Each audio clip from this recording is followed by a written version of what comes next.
Deus abençoe nossos pequenos. Abra a sua palavra, querido, na segunda carta de Pedro, capítulo 3.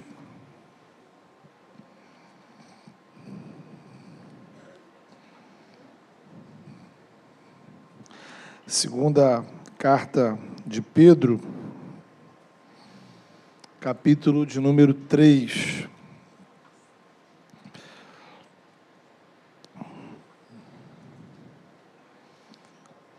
E a gente vai estar lendo a partir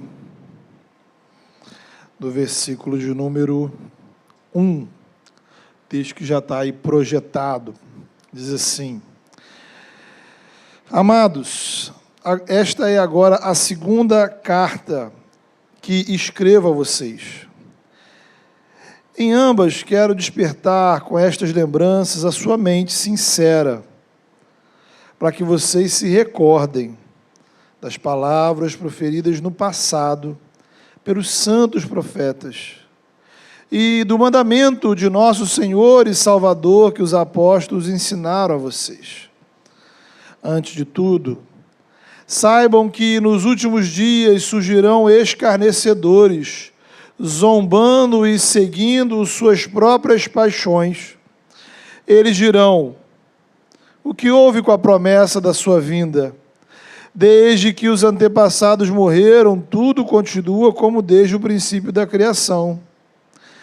Mas eles, deliberadamente, se esquecem de que há muito tempo, pela palavra de Deus, existem céus e terra, esta formada da água e pela água. E pela água o mundo daquele tempo foi submerso e destruído. Pela mesma palavra, os céus e a terra que agora existem estão reservados para o fogo, guardados para o dia do juízo e para a destruição dos ímpios. Não se esqueçam disto, amados.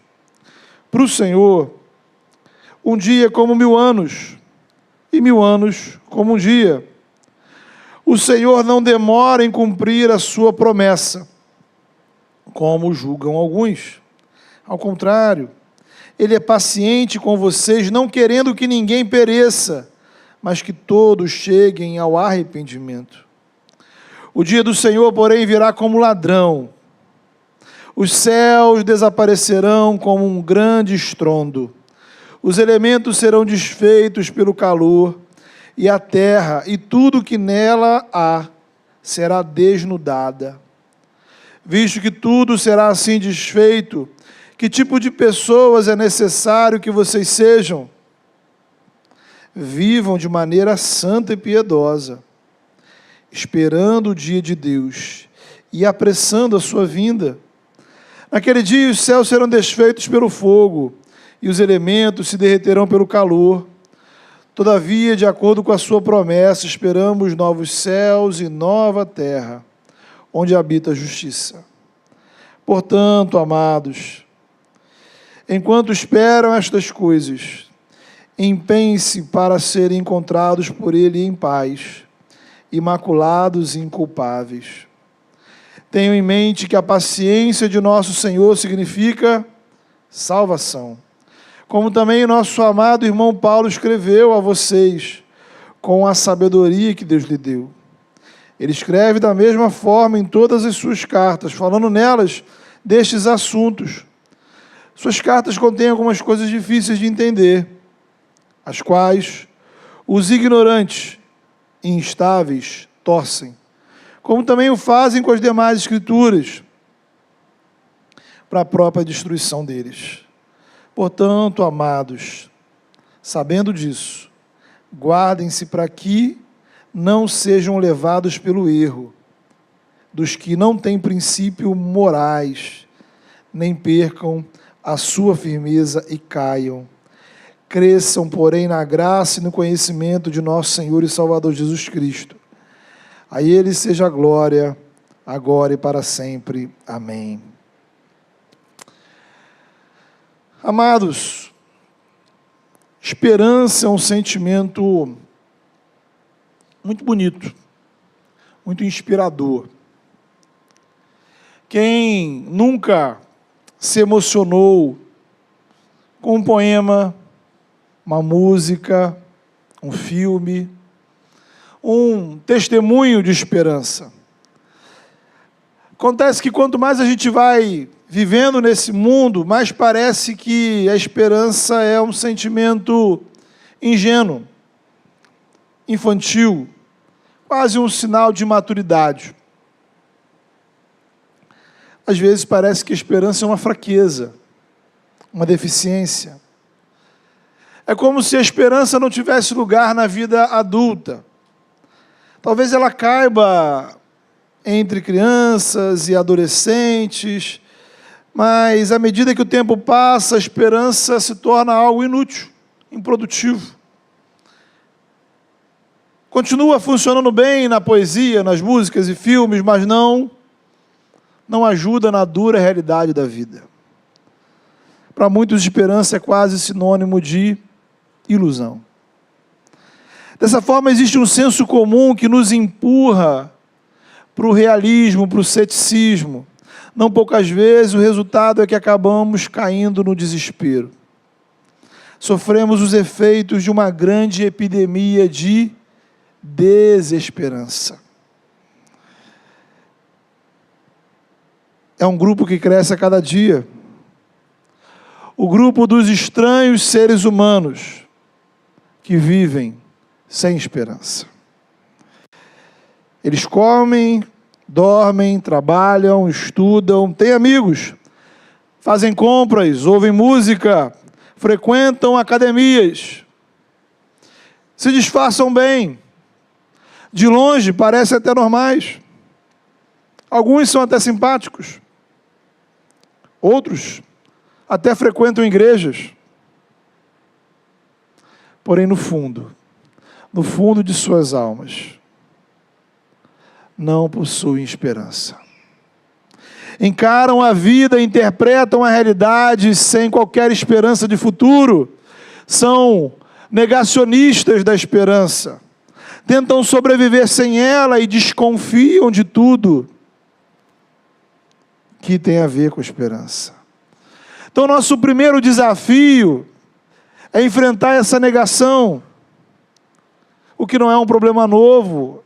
A carta de Pedro, escrita lá no primeiro século, já lidava com gente assim, gente que estava sendo ameaçada por essa epidemia, líderes que a Bíblia chama de falsos mestres, conforme pregamos na semana passada, que diziam nas igrejas: olha, esquece esse negócio de esperança.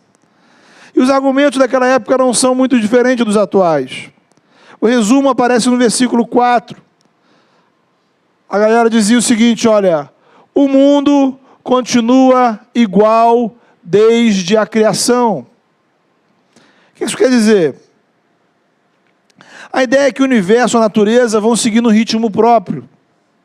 Estamos presos em um sistema natural de causa e efeito. Tudo que existe tem uma explicação natural. Essa explicação pode ser conhecida ou não, mas ela é uma explicação natural. De modo que o evento de hoje é resultado de um fenômeno do passado. O presente é consequência de ações e reações passadas. Então, quando você projeta esse raciocínio para o futuro, você destrói a esperança. Porque justamente esperança é acreditar no improvável. É acreditar na mudança de circunstâncias. É esperar que, talvez, o que é natural não aconteça. Talvez aquilo que é previsível não se concretize. Não precisamos de esperança para o que é provável. O provável é uma questão de tempo. Então, se por acaso eu jogar essa caneca no chão, é provável que ela quebre. Se eu jogar ela 10 vezes no chão, talvez uma ou outra vez ela consiga sobreviver. Vai ser exceção. Então imagine você assistindo eu jogar essa caneca no chão. O que você pensaria de mim? A maioria das pessoas que vão observar a cena vão dizer, bem, é impossível que a caneca sobreviva. Achar que a caneca não vai quebrar é loucura. Insanidade. Quase uma irresponsabilidade. E é nessa hora, na sua cabeça, você está pensando o seguinte, será que o pastor vai jogar ou não vai jogar a caneca?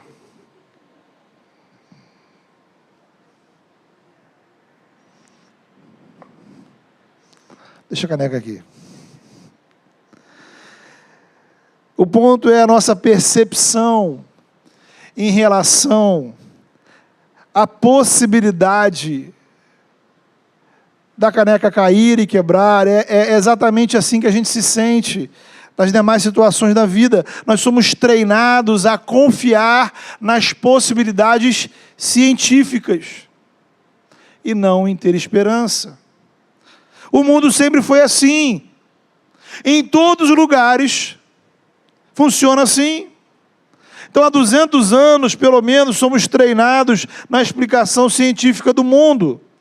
Dos átomos e células até os movimentos dos planetas, das placas tectônicas aos vírus, da economia, psiquiatria. A ciência explora todas as áreas da vida, e isso é bom, isso é benéfico. Estudar a natureza, o corpo humano, é estudar a criação de Deus. Descobrir e entender o sistema de causas e efeitos que o próprio Criador estabeleceu.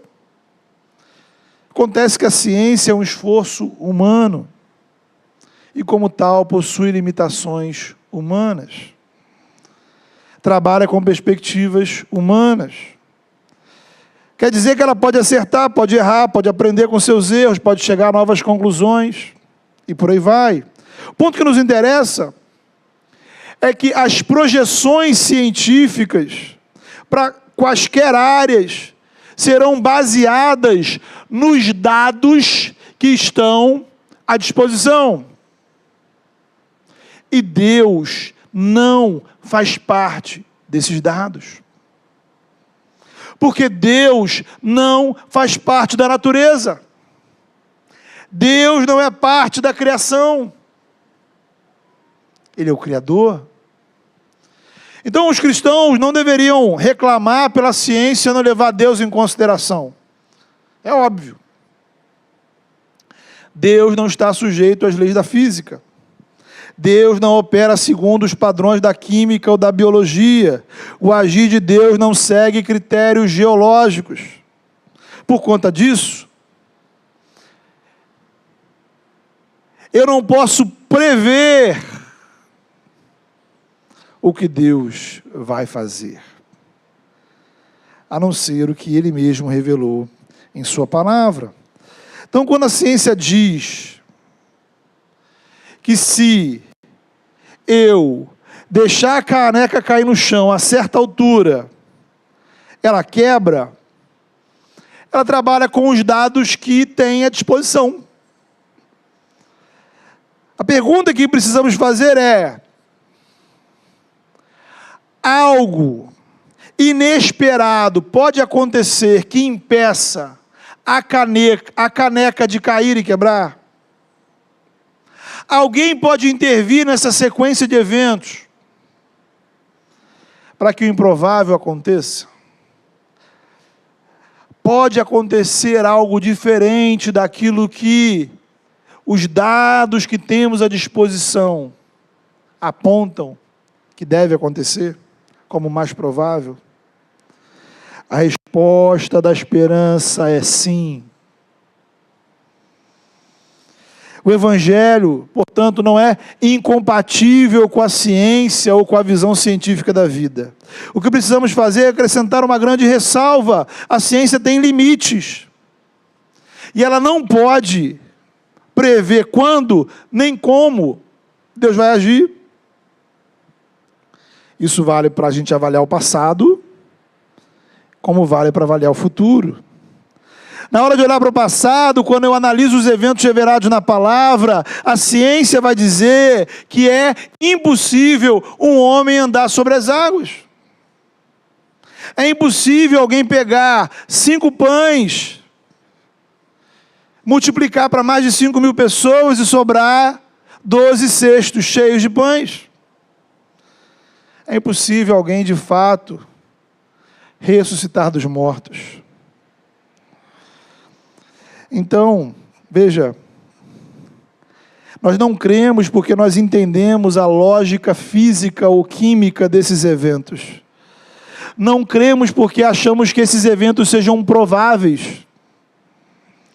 Cremos porque cremos em Deus. Cremos no poder do Senhor. Cremos no agir do Criador. Cremos em um Deus que intervém na criação. Cremos em Jesus. Cremos que Ele é o Filho de Deus, o nosso Salvador.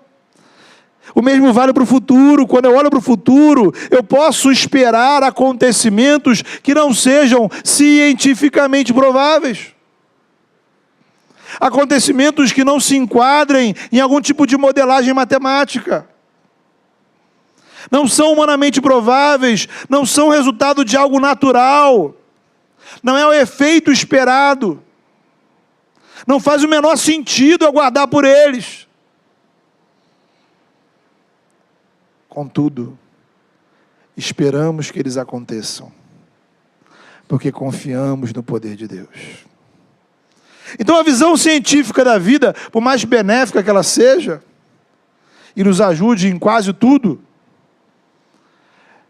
ela possui um efeito colateral negativo. Ela contribui para nos roubar a esperança. Ela treina o seu coração e a sua mente a viver nesse mundo olhando apenas para aquilo que é provável, plausível, previsível. Agora, muito antes, da gente ter o desenvolvimento científico que temos atualmente, o ser humano convive com a influência do chamado senso comum. As pessoas para quem essa carta foi escrita, nada sabiam sobre método científico, mas já eram influenciadas por esse senso comum de que a vida segue o ritmo da natureza. Versículo 4, novamente, o mundo sempre foi assim. Na perspectiva deles, sempre será, nada mudará. Então, eles enxergam o futuro achando que não haverá nenhum tipo de intervenção de Deus. Existe apenas uma sequência natural, biológica. Nascer, crescer, morrer. Não há futuro além desse mundo. Não haverá juízo final. Não haverá a volta de Jesus. Não haverá um mundo novo. O mundo é esse. Você precisa se acostumar. Esperar outra coisa é ilusão. É alienação. Fanatismo religioso. Imaturidade. O desafio da esperança é enfrentar a negação da esperança. A ironia é que essa galera não era incrédula. Não eram ateus ou praticantes de outras religiões. Pedro está lidando com gente que frequenta a igreja. Gente que se diz até cristã, que afirma acreditar em Deus, mas vive sem esperança. Então a fé para eles é apenas um instrumento para viver melhor neste mundo. É o que se convém chamar hoje de cristianismo cultural. É uma espiritualidade que atende os seus interesses para o viver melhor nesse mundo.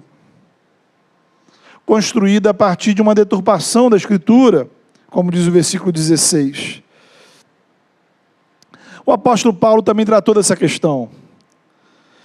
Ele vai dizer lá no capítulo 15, verso 19 da primeira carta aos Coríntios: se a nossa esperança em Cristo se limita apenas a esta vida. Então, antes de continuar, ele está falando de gente que tem esperança em Cristo. Então você, bacana. Você acredita em Jesus? Bacana. Você tem esperança em Jesus? Bacana. Se a nossa esperança em Cristo se limita a esta vida, ou seja, você espera de Cristo coisas para esse mundo e para essa vida. A conclusão de Paulo é dizer que nós somos os mais infelizes de todos os homens. Somos pessoas miseráveis. Olha que coisa. É um evangelho sem esperança, uma fé sem esperança, uma espiritualidade sem futuro. Então, sendo religioso ou não, a pessoa sem esperança de futuro viverá em função do presente. Sem esperança de que Deus vai fará alguma coisa lá na frente, eu vou apostar todas as minhas fichas no melhor desse mundo, porque não existe nada depois dele.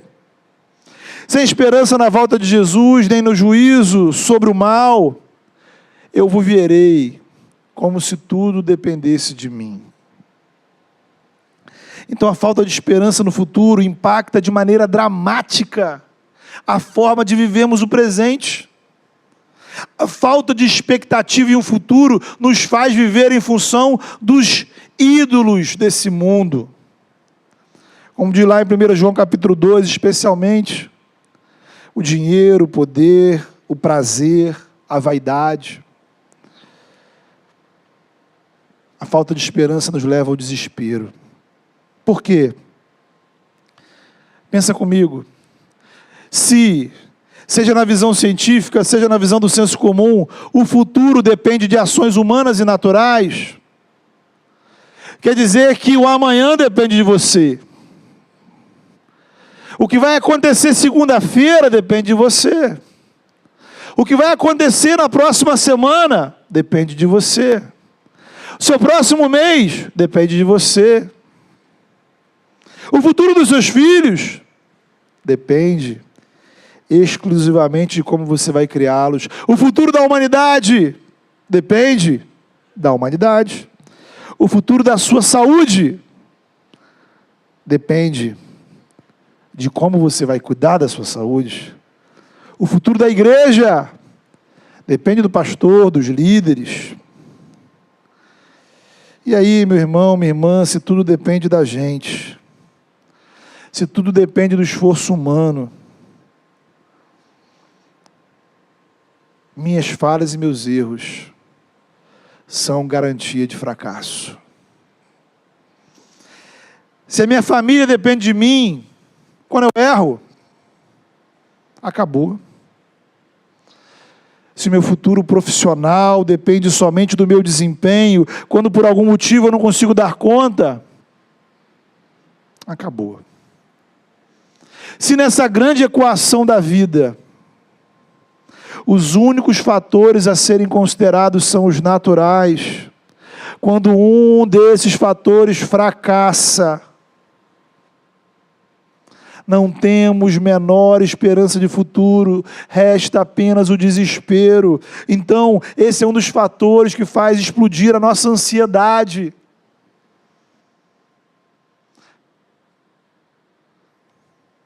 É muita coisa e muita gente que depende do seu esforço. Casamento, filhos, trabalho, estudo, vida financeira, relacionamento com Deus, igreja, saúde física, saúde mental, amigos. E cada uma dessas áreas tem sub-áreas. E o futuro de todas elas depende de você, do seu esforço.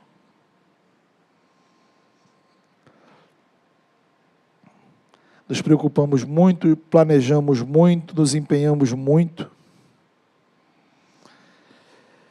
E vamos pensando nisso o tempo todo, até a cabeça explodir. Porque se algo diferente vai acontecer, você precisa fazer algo diferente. É o mantra. Não conseguimos enxergar alternativas. Nossos olhos são treinados para não enxergar nada além de causas naturais. Ora, o mundo continua igual, versículo 4, as condições inalteráveis. A ansiedade me leva à angústia, a angústia ao desespero. Então, meu irmão, minha irmã, veja, nós somos treinados a enxergar a vida pelas lentes da incredulidade. E mesmo dentro da igreja, isso nos afeta, nos influencia.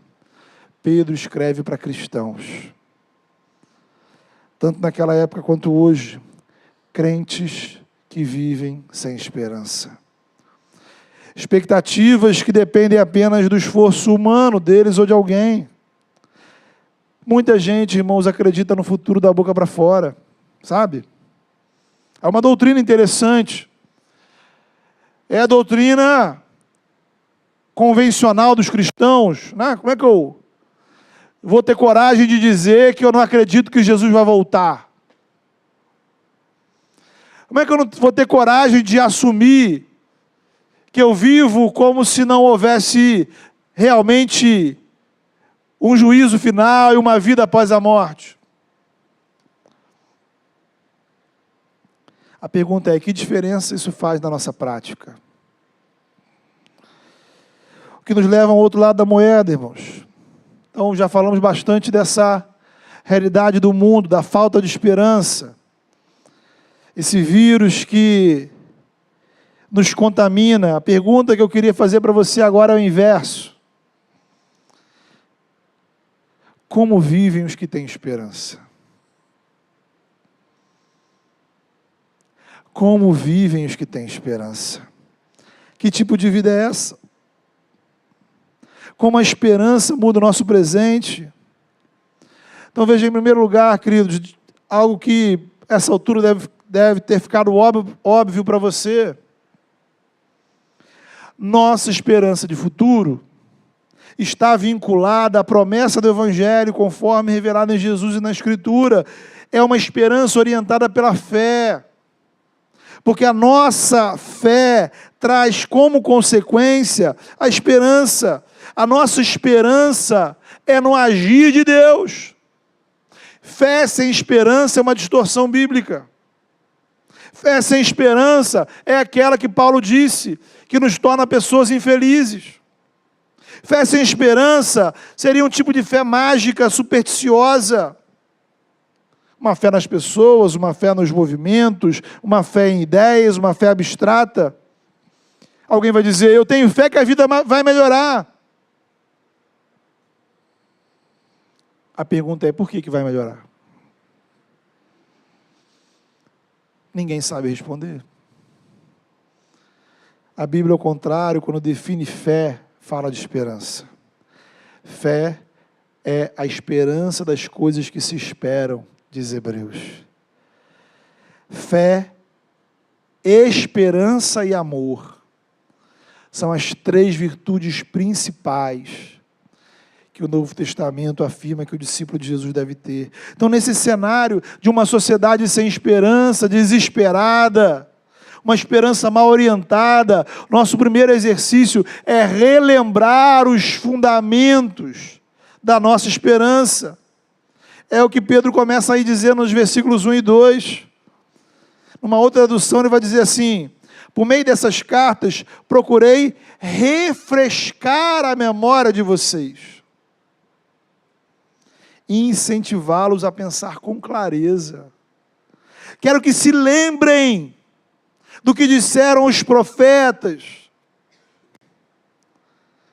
e do que ordenou nosso Senhor por meio dos apóstolos.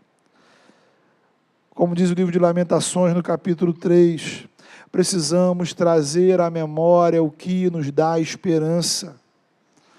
E por que eu preciso trazer à memória?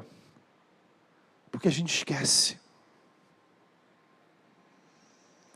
Precisamos relembrar das bases da nossa esperança. Porque a gente esquece.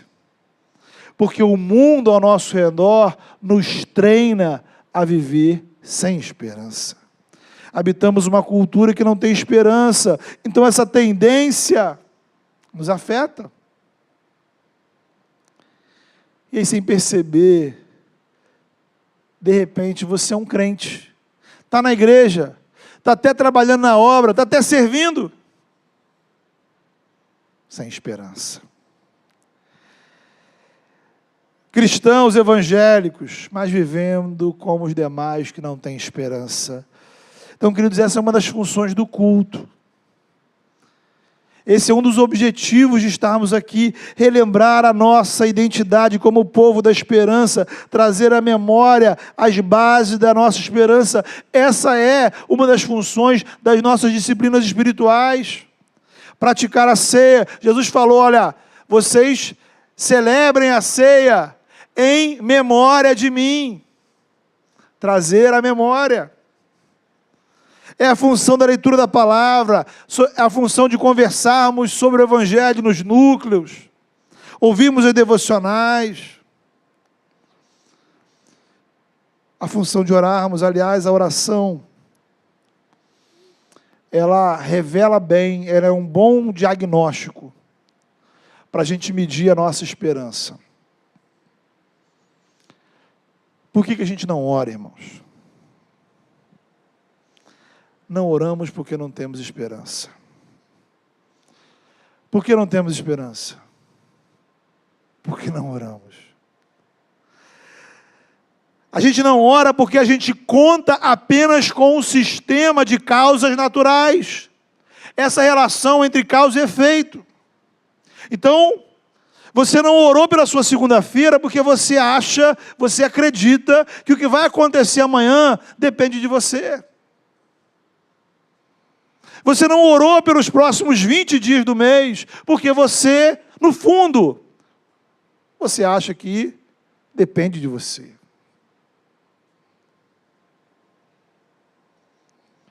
Sejamos honestos. Honestos. Não oramos porque não acreditamos que o futuro depende do agir de Deus.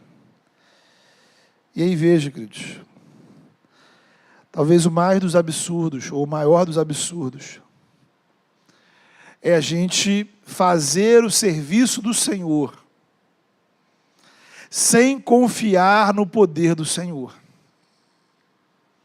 Fazemos o serviço do Senhor sem confiar no poder do Espírito Santo.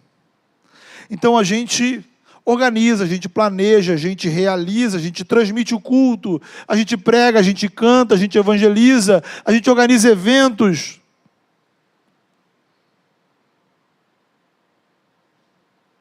E ignoramos Deus ao longo do processo.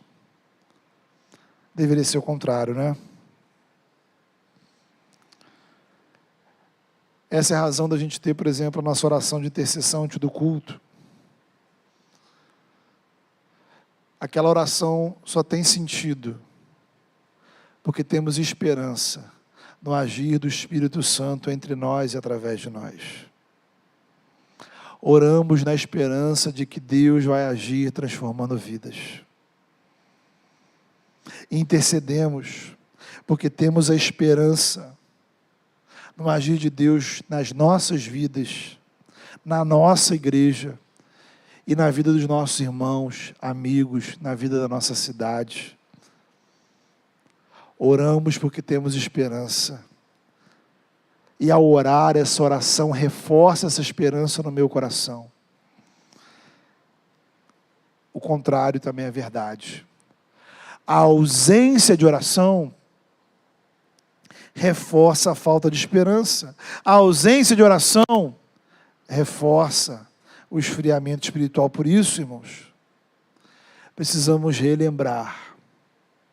Como falamos outro dia, você precisa evangelizar a sua memória. Não é que você não sabe, é que você esqueceu.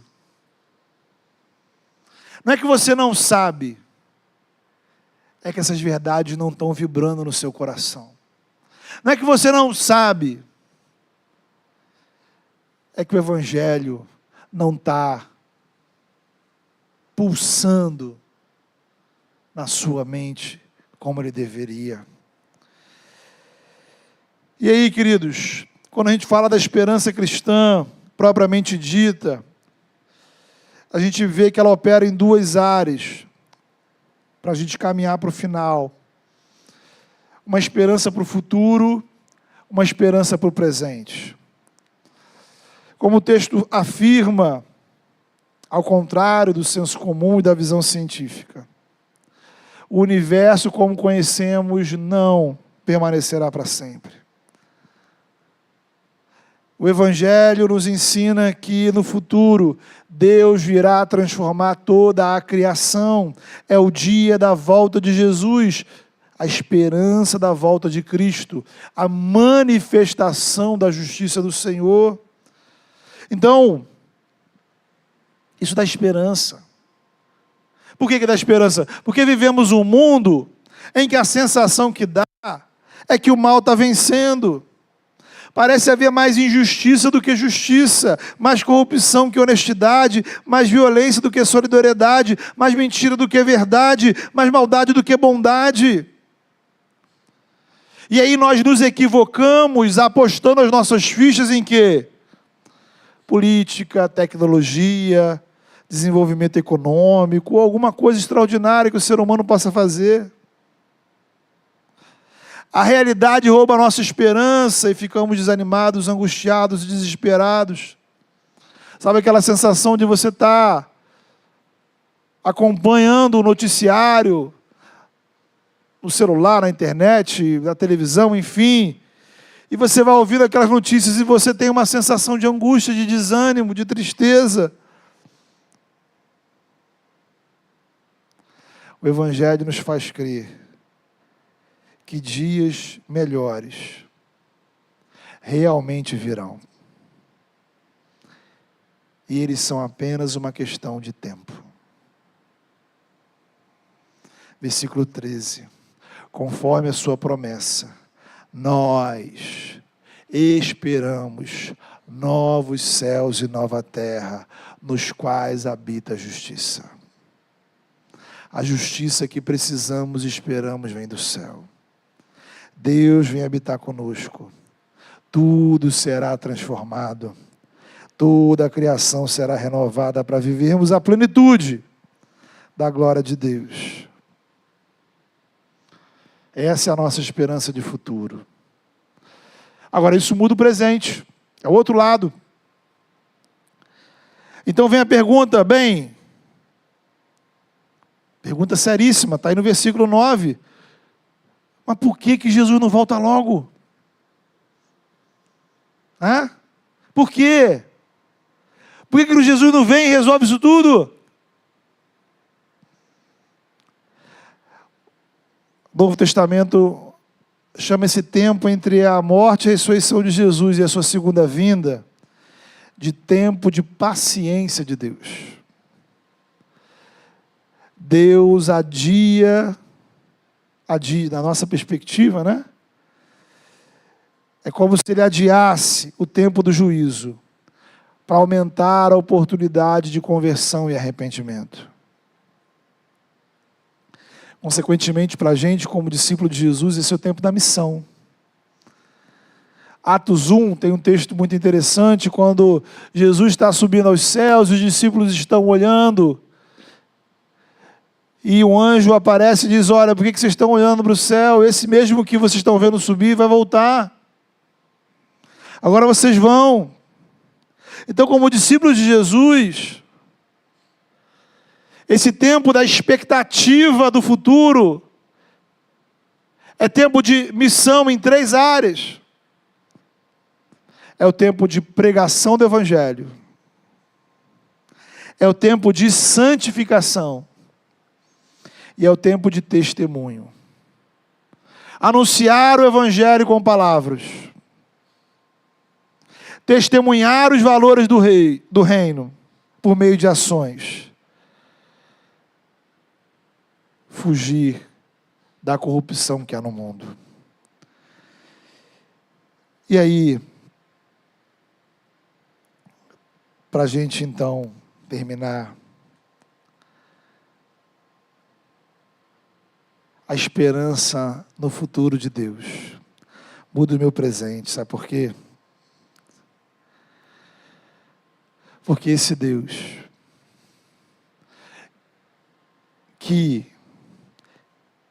mudou a realidade da morte, trazendo vida. Mudou a realidade da condenação, trazendo perdão. Deus que um dia mudará a realidade do universo, trazendo novos céus e nova terra. É o Deus que pode mudar nossas vidas hoje. O seu futuro, o meu futuro, não depende apenas dos nossos erros e acertos. A sua história não está presa em um sistema fechado de ações e reações em que tudo depende de você. Algo novo pode acontecer em nossas vidas que não tem a ver com o seu agir, com o seu cálculo, com aquilo que você considera provável, previsível. Algo diferente pode acontecer na minha vida, algo surpreendente,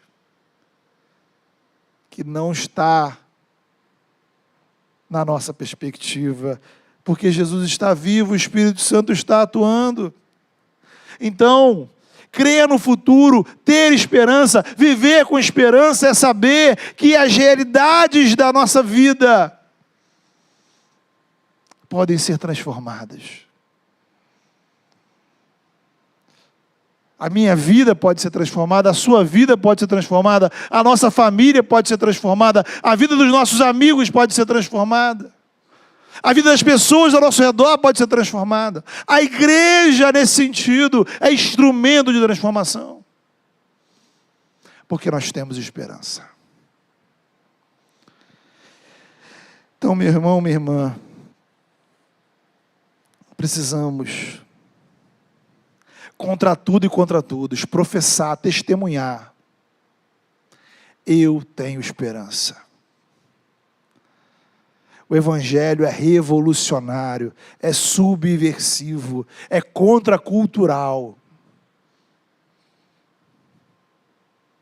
Porque nós não aceitamos a realidade como ela é. Nem tudo depende dos dados, nem tudo está baseado nas informações. Nem tudo depende do esforço humano de causas naturais. Vamos orar. Feche os seus olhos. Peça para o Senhor, nessa noite, avivar, renovar, revitalizar a esperança do seu coração. Talvez você, como eu, chegue aqui hoje afetado, influenciado pela falta de esperança. Talvez você olhe para a sua vida e olhe para o seu futuro, achando que tudo depende de você, do que você já fez, do que você pode fazer.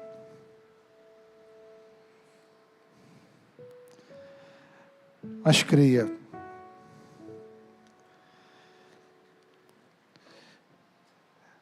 na situação da crucificação de Jesus, os discípulos, os apóstolos, as mulheres, estavam como nós. O que é o provável? Que ele fique morto.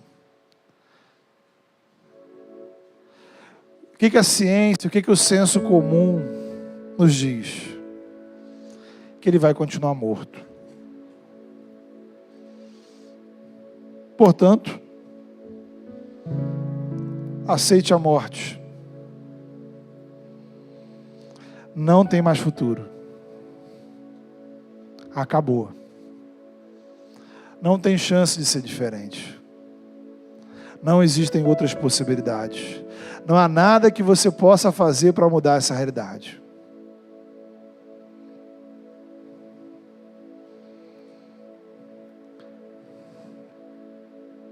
E então,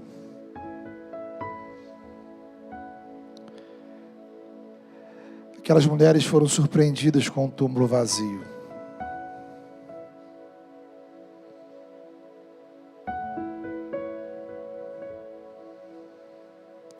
Jesus ressuscitou.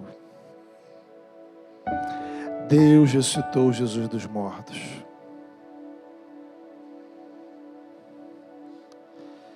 Para a gente, esperança não é uma possibilidade. É uma questão de tempo.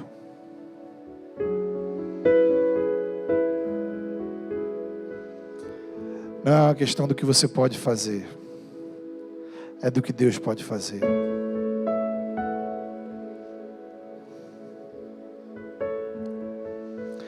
Apresente o seu coração cético diante do Senhor.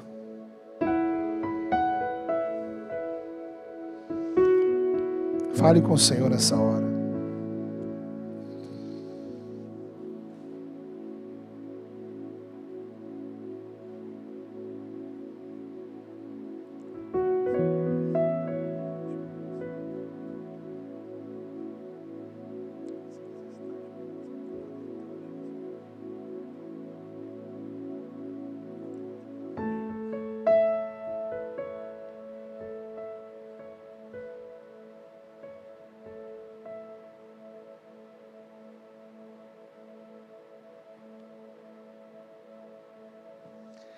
Deus amado,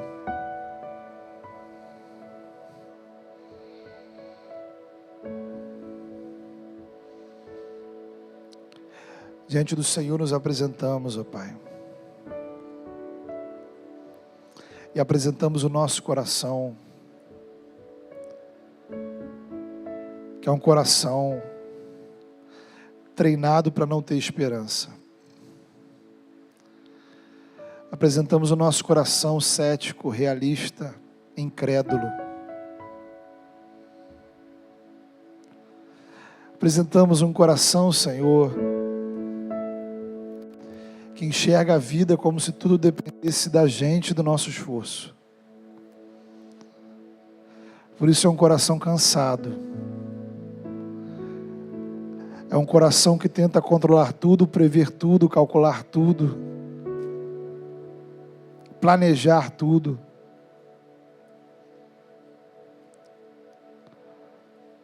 Em nome de Jesus, ó Pai.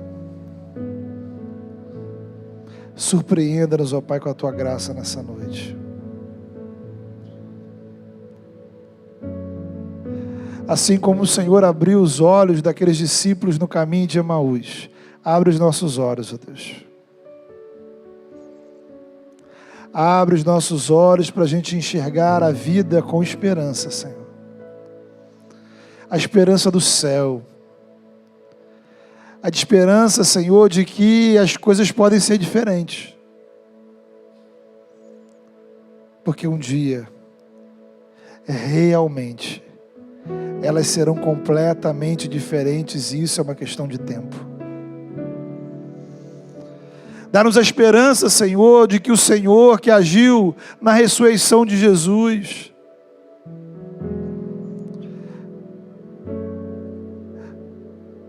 de forma improvável e imprevisível, surpreendente, para além da realidade, o Senhor pode agir na nossa vida, Senhor. Em nome de Jesus, dá-nos esperança, Senhor. A esperança que de fato, Senhor, o Teu poder é parte da equação da vida, Senhor. E que o nosso futuro não depende apenas de nós mesmos. O futuro da nossa espiritualidade, da nossa igreja, o futuro da nossa família, o futuro da nossa vida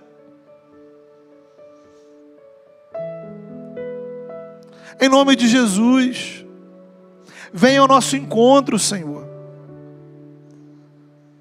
E renova no nosso coração a esperança do céu, a esperança de milagres, a esperança no poder do Senhor, a esperança no agir do Espírito, a esperança na volta de Jesus.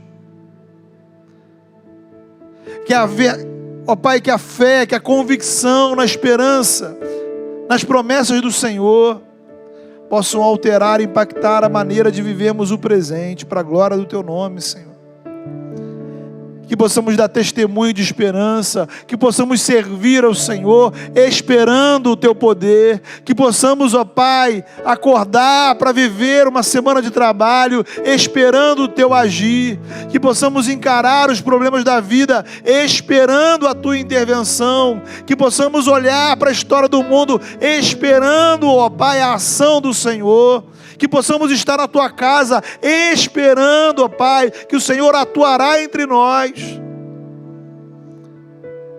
que o Teu agir, que o Teu poder, que a Tua intervenção, que a Tua presença, Senhor,